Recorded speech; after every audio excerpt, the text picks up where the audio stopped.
रीट भर्ती को लेकर राज्य सरकार को हिदायत और माननीय मुख्यमंत्री जी से अपील। मुख्यमंत्री जी, रीट को लेकर कल आपने फैसला किया कि नई 20,000 पदों पर वैकेंसी निकाली जाएगी। स्वागत है। मैं भी चाहता हूं मेरे प्रदेश के नए बेरोजगार, नए का मतलब जो बीएड एसटीसी कर रहे हैं, जो फेल हो गए थे, जिनके कम नंबर आ गए थे, उनको मौका मिले। मैं नहीं चाहता कि उनको नुकसान हो, लेकिन माननीय मुख्यमंत्री जी जो रीट में पद बढ़ाने की मांग को लेकर कई दिनों से बेरोजगार वहां बैठे हुए थे, उनको बड़ी आज से मुझे भी पूरा विश्वास था कि कहीं ना कहीं सरकार कम से कम 40 से 45,000 करके इनको राहत जरूर देगी और नई भर्ती की भी घोषणा करेगी। लेकिन 20,000 की घोषणा तो कर दी, लेकिन सवाल कई उठ गए। सवाल ये उठ गए कि आखिरकार पद क्यों नहीं बढ़ाए गए, गैर वाजिब कैसे बताया गया। क्योंकि 2018 के बाद ये भर्ती आई थी, आपने कॉमर्स वालों को भी शामिल किया, आपने बीएड एसटीसी के अपेयरिंग वालों को भी शामिल किया। 3 साल बाद ये भर्ती आई थी और वहां भजनलाल पकड़ा नहीं गया। भजनलाल ने किस कहां पेपर बांटा है, पेपर लीक भी हुआ, ये सत्यता है, पेपर लीक भी हुआ ना। आपने सीबीआई की जांच करवाई, सबसे बड़ी मांग सीबीआई की जांच की थी, सीबीआई की जांच नहीं करवाई। भजनलाल को पकड़ना था, भजनलाल को नहीं पकड़ा।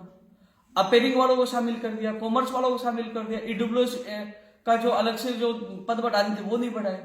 तो इन सब तथ्यों को मद्देनजर रखते हुए गैरवाजिब मांग नहीं थी, वाजिब मांग थी। माननीय मुख्यमंत्री जी का बयान देखा कि बेरोजगार संघ बना लेते हैं, गैरवाजिब मांग करते हैं। तो गैरवाजिब मांग कहां थी? वो बेरोजगार पिछले कई महीनों से बैठे हुए थे, अनशन कर रहे थे, सर्दी में तड़प रहे थे। तो इन सब चीजों को ध्यान में रखते पद बढ़ानी चाहिए। मुझे पूरा विश्वास था, जहां मैं मंत्रियों से मिला, अधिकारियों से मिला, मुझे लग रहा था पद बढ़ेंगे। मुझे भी रात को झटका लगा कि जब एक भी पद नहीं बढ़ाया।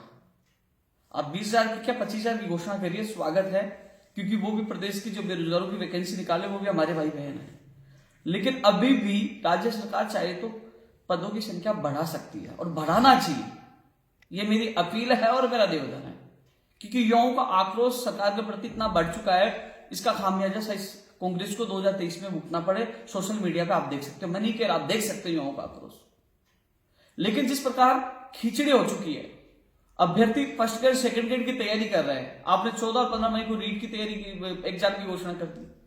अभ्यर्थी जाए तो कहां जाए? जो कोचिंग फीस दे दी, कोचिंग कर रहे हैं, तो क्या वो रीट की तैयारी करने लग जाएगी? ये क्या कैलेंडर है, क्या चीज है? ये बिल्कुल सरकार का मैं गलत निर्णय मानता हूं। वैकेंसी निकाल दीजिए, मुझे कोई एतराज नहीं है, लेकिन फर्स्ट ग्रेड सेकंड ग्रेड वाले अब किसकी कोचिंग छोड़ के क्या रीट की तैयारी कर रहे हैं? पद बढ़ाना चाहिए था, जो आपने बढ़ाया नहीं, बल्कि गैरवाजिब मांग बता दी, जो बिल्कुल तर्कसंगत नहीं है। यौम आक्रोश है।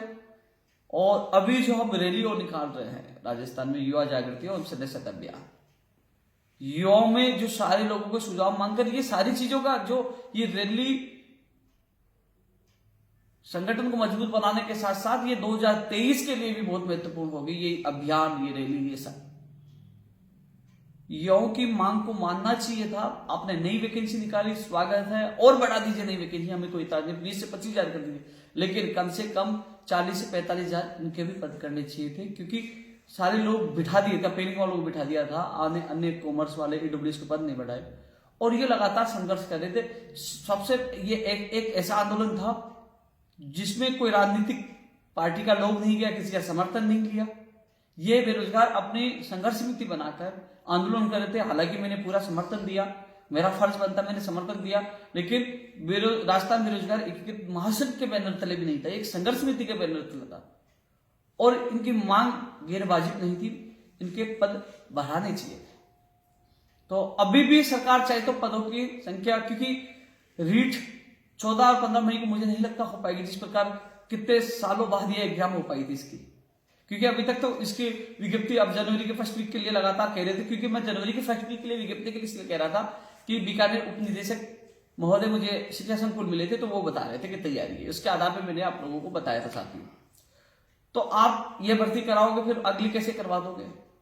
दूसरी बात, अगली भर्ती आप करवा रहे हो, उसकी कमियां भी आपको दूर करनी होगी। बाहरी राज्यों को कोटा समाप्त करिए। आप लोगों ने वादा किया था बाहर राज्यों को कोटा समाप्त, अभी तक नहीं हुआ। पेपर लीक को लेकर कानून लाइए और सख्त, जिसमें 7 साल की सजा के साथ उनकी संपत्ति जब्त करने वाला कानून भी लेके आया, अभी तक कानून नहीं आया। रही बात पात्रता परीक्षा के बाद एक और एग्जाम करवाया जाए, फिर रीट जैसे पेपर लीक होगा, फिर बेरोजगारों को एसटी सीखना, राजस्थान का सामान्य ज्ञान आता है, वीडियोग्राफी, बायोमेट्रिक, ये सारा सिस्टम लागू करिए। पहले पेपर लीक जैसी इस जो प्रथाएं चल रही है इनको रोकिए। लेकिन यह भी स्थिति स्पष्ट की है कि लोग फर्स्ट ग्रेड सेकंड ग्रेड की तैयारी करें या रीट की तैयारी करें, इसकी स्थिति भी स्पष्ट सरकार करे। आपने भर्ती निकाली, इसका कोई विरोध नहीं करा, न मैं भी विरोध नहीं करा, जो धरने बैठे वो भी विरोध नहीं करे, लेकिन वो मांग कर रहे हैं कि हमारी पदों की संख्या बढ़ाई जाए। इसलिए माननीय मुख्यमंत्री जी, मैं स्पष्ट शब्दों में कह दूं, जो निर्णय हुआ है इससे बेरोजगार युवाओं में आक्रोश है। आक्रोश जो धरने बैठे हैं उनको आक्रोश इसलिए है कि हम बाजी मांगों के लिए बैठे थे, उनको गैरबाजी बता दी। तो कम से कम मुझे पूरा विश्वास था, मुझे भी झटका लगा, मुझे यह था कि 10 से 15 हजार यानी 40 से 45 हजार तक मुख्यमंत्री जी घोषणा करेंगे और नई भर्ती की घोषणा कर देंगे। लेकिन ऐसा नहीं हुआ। युवाओं में आक्रोश है जिसका खामियाजा कांग्रेस पार्टी को भुगतना पड़ सकता है। और इसके अलावा जो नई भर्ती निकाली, नए बेरोजगारों में आक्रोश है। न तो बाहर राज्यों को कोटा समाप्त किया, न आपने फर्स्ट के सेकंड ग्रेड में लोग तैयारी करे, न स्थिति स्पष्ट की, न राजस्थान का सामान्य ज्ञान आ पा रहा, न कानून आ पाया। तो कम से कम नई भर्ती निकालने से पहले इन चीजों की भी स्थिति स्पष्ट करनी चाहिए। और अभी भी राज्य सरकार चाहे तो राज्य सरकार पूरे मामले को सुधार सकती है, युवाओं को रोजगार, युवाओं के न्याय प्रदान कर सकती है। मतलब बढ़ा दीजिए, इसमें भी रीट में पद बढ़ा दीजिए, 45 कर दीजिए, 50 नहीं कर पा रहे हो तो। और नई भर्ती के लिए आपने कहा स्वागत ही हो गया, लेकिन नई भर्ती के लिए मेरी बाजाजी को कोटा भी समाप्त करिए, सर कानून भी लेके आइए, वीडियोग्राफी, बायोमेट्रिक, ये जैसी सारी चीजें जो हम युवा जागृति अभियान के थे, जो 16 बिंदु रखे तो उन बिंदुओं को लागू करिए। और कैलेंडर जारी करिए कि फर्स्ट ग्रेड कब होगी, सेकंड ग्रेड कब होगी, स्थिति स्पष्ट करिए। और रीट जो हम मांग कर रहे हैं, आपने भी कहा था कि रीट पहले पात्रता करवा दो, उसके बाद एक और शिक्षक भर्ती करवा दो। लेकिन इससे पहले राज्य सरकार से मैं यही निवेदन करूंगा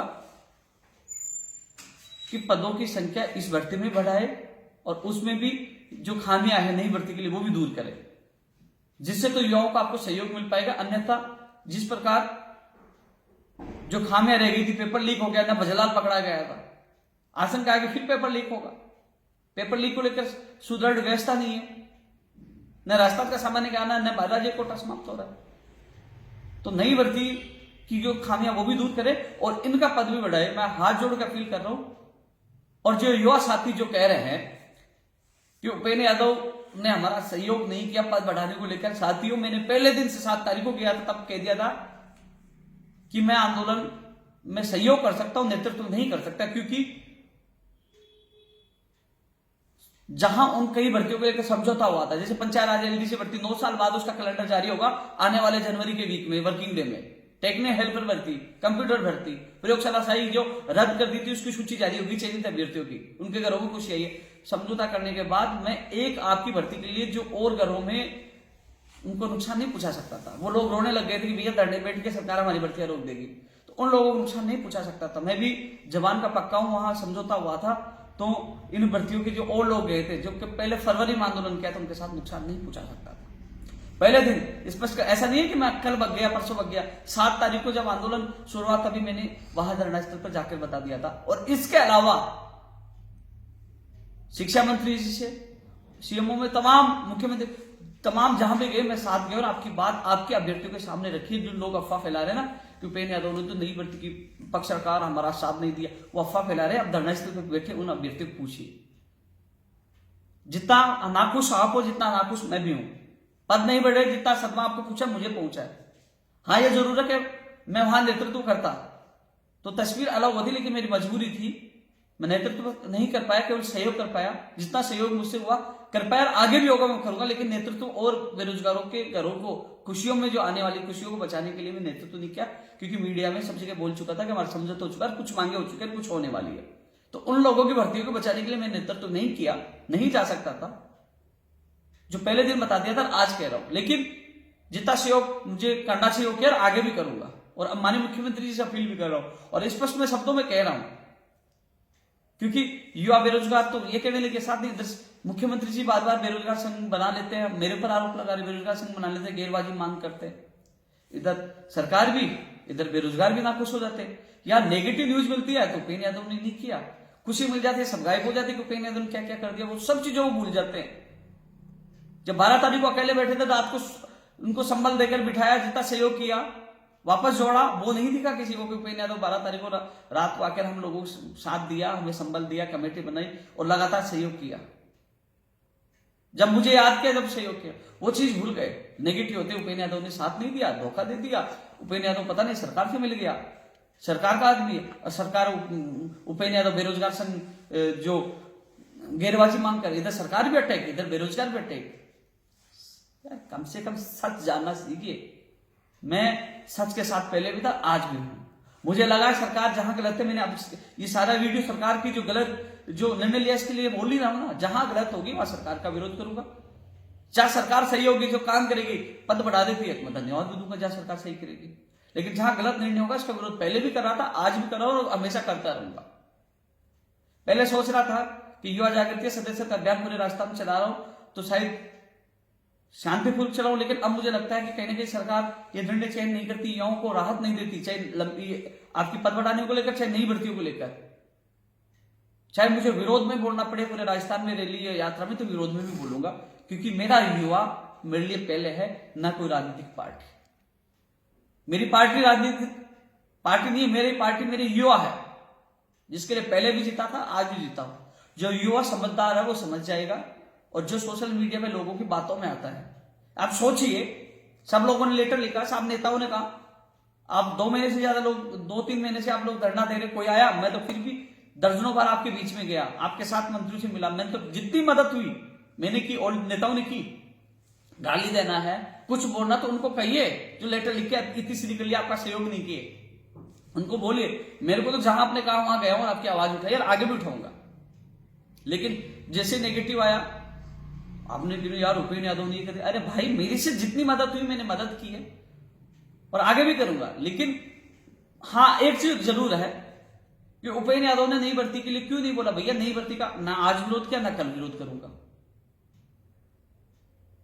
मैं आपकी मांग रख सकता हूं, आपके लिए लड़ सकता हूं, आपकी आवाज उठा सकता हूं, लेकिन नई भर्ती के लिए जो इंतजार कर रहे हैं, काफी लोग एसटीसी वेट भी करते हैं, कई लोग और भी है, तो क्या मैं उनका विरोध नहीं कर सकता? पहले दिन भी कहा था, आज भी कह रहा हूं। राजस्थान बेरोजगार एकीकृत महासंघ में सब लोग आते हैं, लेकिन आज भी आपकी मांग को समर्थन कर रहा हूं कि वास्तव में पद बढ़ाने चाहिए। और जब मुझे मौका मिलेगा, अब मैं फिर आज भी जाकर सरकार के प्रतिनिधियों से मिलने की कोशिश कर रहा हूं कि निर्णय गलत है, इस पर पुनर्विचार किया जाए, बेरोजगार को न्याय प्रदान किया जाए। अब भी कोशिश करूंगा। धन्यवाद।